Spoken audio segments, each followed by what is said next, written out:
Olá, você que acompanha o Entre Séries. No vídeo de hoje eu vou falar sobre produções cuja principal temática são personagens LGBTQIA+.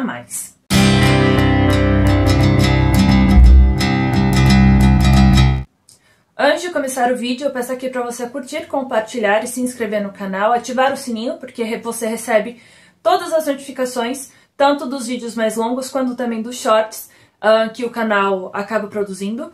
Também a seguir, compartilhar, ficar por dentro todas essas notícias, das principais notícias realmente do mundo da TV, do cinema, do mundo dos games, dos livros, críticas, dicas e muito mais, acessando as redes sociais e o site que estão linkados aí na descrição.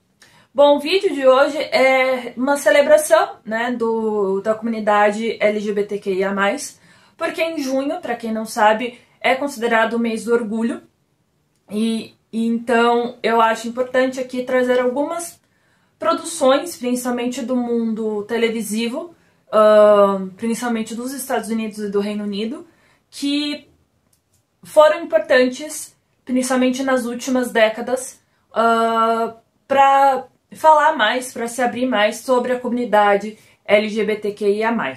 O mês do orgulho LGBTQIA+, é celebrado em junho, porque em junho de 1969, a comunidade ela se juntou pela busca da sua libertação, por assim dizer, após várias batidas policiais no clube Stonewall, que virou um marco ali para todo o movimento, principalmente lá nos Estados Unidos. Personagens LGBTQIA+, aparecem nas produções estadunidenses e também britânicos, a partir mesmo com mais frequência na década de 60, mas geralmente é aquela coisa de personagens bem secundários, quartos terciários, e que recebem poucas falas, recebia pouca visibilidade do jeito que outros recebiam. A partir da década de 90, a frequência desses personagens acaba aumentando e também eles começam a tomar uma forma muito maior, principalmente porque eles começam também a ser protagonistas de suas próprias histórias. Entre personagens que ganharam uma visibilidade gigantesca a partir da década de 90, em produções, por exemplo, Ellen, né, a produção de Ellen, que foi uma sitcom dos Estados Unidos, e que protagonizada pela Ellen DeGeneres, e que quebrou muitos padrões, principalmente por causa da sua cena icônica no aeroporto, em que a Ellen ela fala abertamente ser lésbica, e em um alto-falante ela acaba apertando aquele botão de alto-falante e ela acaba falando isso para todos ouvirem. E foi a primeira vez que essas palavras foram proferidas dentro da televisão norte-americana. Outros destaques também é a Willow, de Buffy, o Ethan e o Jack em Dawson's Creek, Samuel e Javier em Felicity, o Will e o Jack, né, em Will and Grace, entre outros personagens que acabam ganhando visibilidade e também, para além de ser apenas ali talvez um alívio cômico ou passar atrás, né, fazer só uma menção que eles existem e trazer outras histórias para eles. No vídeo de hoje eu vou acabar falando sobre algumas produções que têm protagonistas da comunidade LGBTQIA+. Eu vou falar de 5 nesse momento, que são, eu acredito que sejam importantes em alguns níveis, e depois eu vou mencionar outras produções também que acabaram dando visibilidade para várias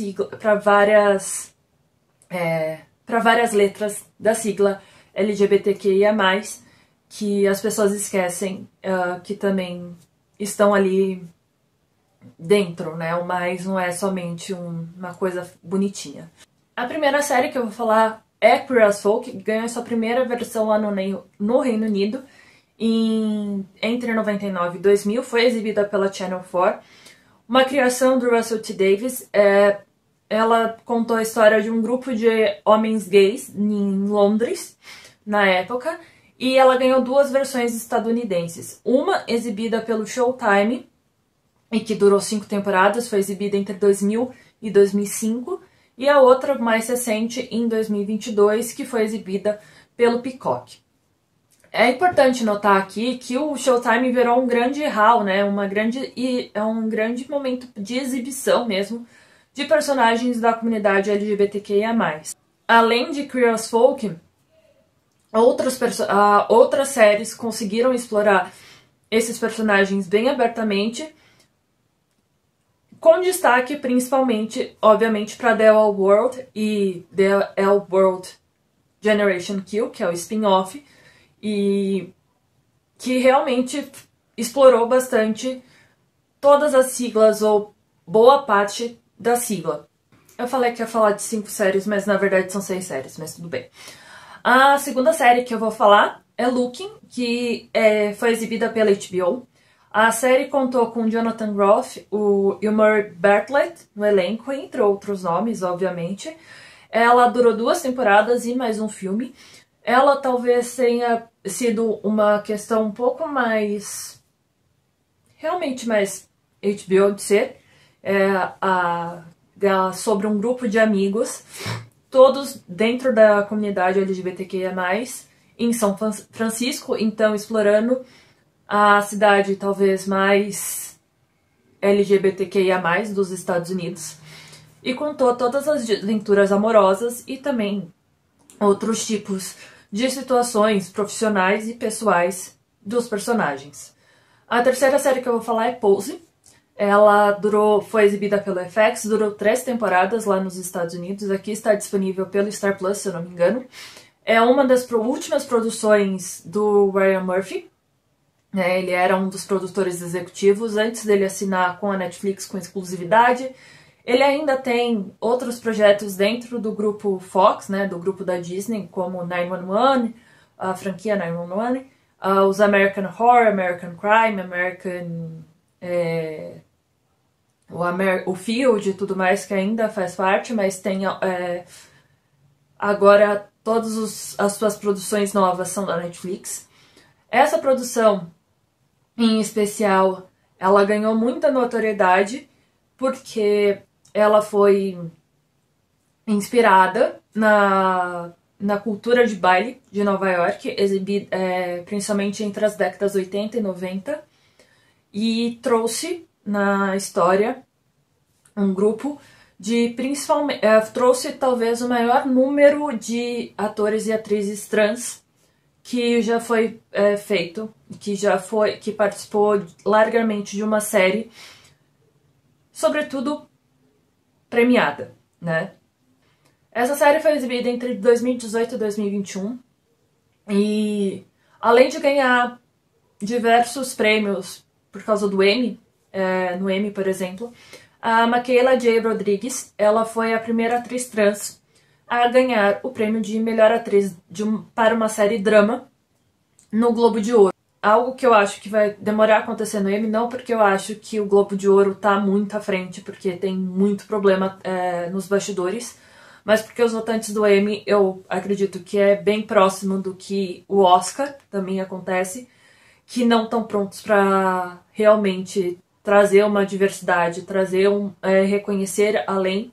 E o Emmy, obviamente, precisa passar por uma série de mudanças, principalmente considerando o número de produções atualmente exibidos, tanto em plataformas quanto canais por assinatura, quanto nos canais abertos dos Estados Unidos, quantas produções do mundo também existem, e quantos slots tem por categoria. Então, e a Michaela, ela recebeu esse ano, né, todo o salão aplaudindo ela de pé, porque ela ganhou exatamente durante a pandemia, durante a parte crítica da pandemia, melhor dizendo. Então ela não pôde ter esse calor dos seus colegas na hora de subir ao palco. A quarta série que eu vou falar aqui é Heartstopper, que é exibida pela Netflix, e tem a segunda temporada está prevista para estrear em 3 de agosto na plataforma de streaming. Essa série, ela é inspirada numa série de graphic novels escrita pela Alice Oseman, que também escreve todos os episódios da série. e talvez seja uma das primeiras produções adolescentes que eu não tô falando aqui na questão de representatividade nem nada disso, mas que quebrou a bolha e fez pessoas que ela é extremamente adolescente, ela quebra uma bolha e traz uma história que não precisa ser tão pautada em algumas outras situações adolescentes que geralmente trazem quando o assunto é principalmente a sexualidade. A quinta série que eu vou falar aqui é P-Valley, que é uma produção do Starz, e a terceira temporada está prevista para estrear ainda este ano na programação da emissora.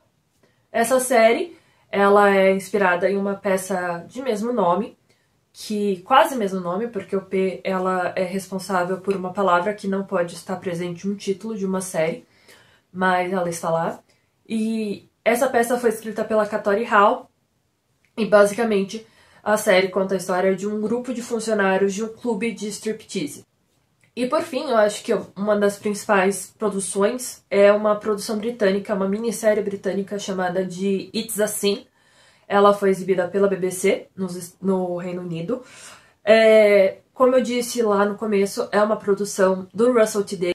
Essa minissérie ela foi ambientada todinha entre 1981 e 1991 e ela contou a história de um grupo de jovens britânicos na escalada, nos principais momentos da crise de AIDS, HIV no país. Mais do que só falar sobre essa série, é importante notar que ela foi uma das grandes vencedoras do BAFTA, que é a principal acolação audiovisual do Reino Unido, e ela trouxe nomes importantes, ela trouxe um elenco fantástico, e mostrou a força que é uma boa história contada. Né? O Russell T Davies ele tem esse poder que eu acho que muita gente acaba esquecendo. Entre outras produções que têm o protagonismo LGBTQIA+, é importante notar, por exemplo, Batwoman e This is Legends of Tomorrow. Tanto a primeira quanto o restante das temporadas de Batwoman, todas foram protagonizadas por uma mulher lésbica, né? This is Legends of Tomorrow, além de ter toda a situação, além de ser doido das ideias, mas a principal personagem, que é a Sarah Lance, ela é uma mulher bissexual e ela entra em um relacionamento duradouro, um relacionamento que dá frutos, que dá uma grande... centraliza bastante, que é com a Ava. Orange is the New Black, que além da protagonista ser bissexual e ter sido também uma das primeiras produções da Netflix, ela trouxe para o mundo a Laverne Cox, que é uma atriz trans, e que talvez tenha, eu não diria aberto portas, porque eu não sei até que ponto seria isso, mas que ela fez o Hollywood, principalmente, focar melhor nas causas.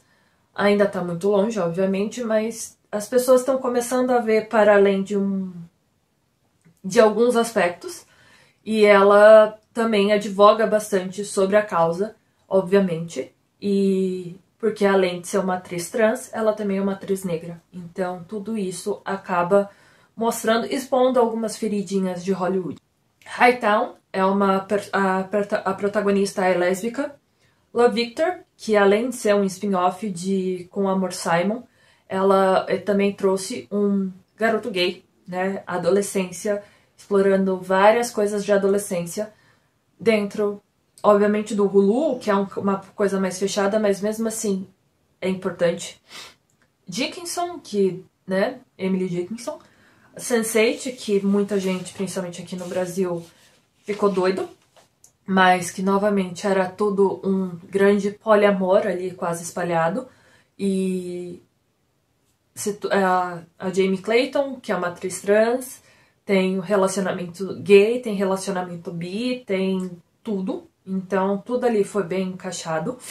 E obviamente é o fato das irmãs Wachowski serem mulheres trans também, isso aumenta muito o valor dessa série, e não por isso, mas porque a gente percebe que é também parte da história delas. Warrior Nun, da Netflix. Loki, que finalmente talvez tenha explorado ali o personagem mais próximo da sua verdade nórdica, da sua passagem dentro da mitologia nórdica, que, pra quem não sabe, o Loki é o deus nórdico mesmo, não da Marvel. Ele muda de forma e, além disso, é pan, ele não coloca rótulos nele mesmo, basicamente. E então a gente percebe isso e começa a ser explorado isso um pouco mais profundamente do que a gente tinha visto até. Yellow Jackets recentemente, Young Royals dentro da Netflix, Entrevista com o Vampiro, que o filme já mostrava isso, mas talvez agora tenha ficado mais evidente que estão tudo em um relacionamento ali, né? Principalmente os dois lá. Our Flag Means That. The Sandman também, né? Principalmente com Desejo. Good Omens, né? Os dois lá, o Crowley e o Aziraphale. Não sei falar mais. Também um relacionamento ali, de qualquer forma. The Last of Us com a Ellie. Glee, talvez tenha sido ali no começo dos anos 2000 trouxe ali um cenário de visibilidade muito maior do que tinha visto até então, principalmente em produções sobre adolescentes. Modern Family, principalmente com Cam e o Mitchell. E, obviamente, Schitt's Creek também foi recentemente um grande nome, porque o protagonista é gay e tem um final feliz e tudo mais. Então, todas essas produções, e obviamente muitas outras, né? A gente tá falando aqui de trocentos anos, né? Quase um século já de produções televisivas, que só que mais recentemente, né? A gente tá falando aqui de 30 anos, mais ou menos, de produções que trouxeram algum protagonismo LGBTQIA+, mas que somente nos últimos 10 anos, um pouco mais do que, 15 anos, ganharam um protagonismo maior, uma aceitação maior, e isso é muito entre aspas, porque quando querem fica tudo bem, quando não querem abrem um escarcéu. Isso eu tô falando do público em geral, adoram, principalmente questão, por exemplo, da Pixar, né, que é uma cena de 4 segundos, abrem o escarcéu, mas de uma bitoca entre duas mulheres, mas dependendo da situação, acham lindo, maravilhoso, mas vão lá, levam pra ver, sei lá, Transformers, os primeiros Transformers, que tem uma exploração ferrenha do corpo da Megan Fox, mas, né, 2 pesos, 2 medidas em várias situações. Mas enfim, eu acho que o vídeo de hoje fica por aqui. Espero que você goste, que você compartilhe, que você se inscreva no canal, que é bem importante. Ativar o sininho também, que é fundamental. Curta, compartilhe, siga. Não deixe de acessar as redes sociais e o site, que estão todos na descrição, porque você recebe as principais notícias do mundo da TV, do cinema, games, livros, dicas e críticas, dicas e muito mais. Até a